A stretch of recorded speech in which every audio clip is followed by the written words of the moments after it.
There's a certain type of person who doesn't hate going out. They just don't feel the need to. They cancel plans and feel relief.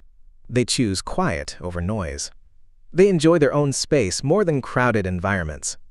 And for them, home isn't just a place. It's a feeling. A reset. A kind of peace that's hard to explain.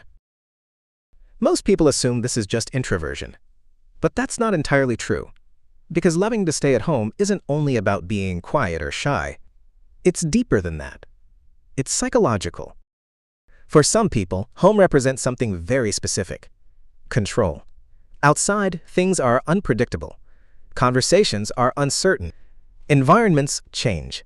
People behave in ways you can't always read or manage. But at home, everything is familiar. You control the noise, the space, the pace.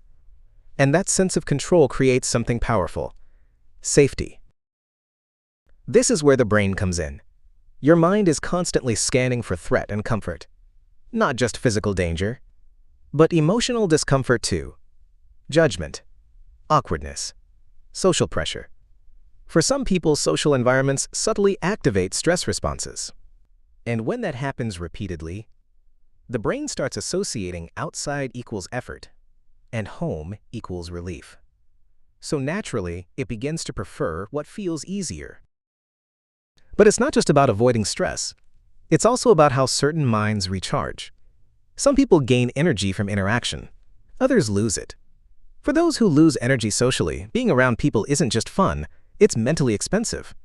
It requires attention, processing, responding, and over time that drains them.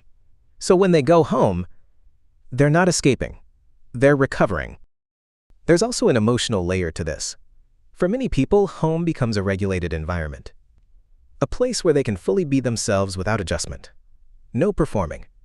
No filtering. No social expectations. Just presence. And when someone experiences that kind of emotional comfort consistently, they start to associate home with authenticity, while the outside world begins to feel like effort. Childhood plays a role too. If someone grew up finding comfort, safety, or stability in their personal space, that association stays. Their brain learns early.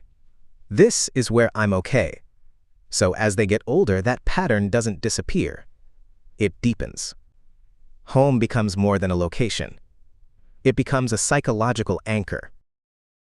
But here's where people get it wrong. Loving to stay at home doesn't mean someone is antisocial. It doesn't mean they're anxious. And it definitely doesn't mean they lack ambition. It simply means they've found a place where their mind feels balanced, where they can think clearly, feel comfortably, exist without pressure. There's also a difference between personality types. Introverts tend to recharge alone. Extroverts recharge socially. But then there are people who fall somewhere in between, often called ambiverts. And even beyond that, there are individuals who aren't defined by social energy alone, but by their preference for controlled, familiar environments.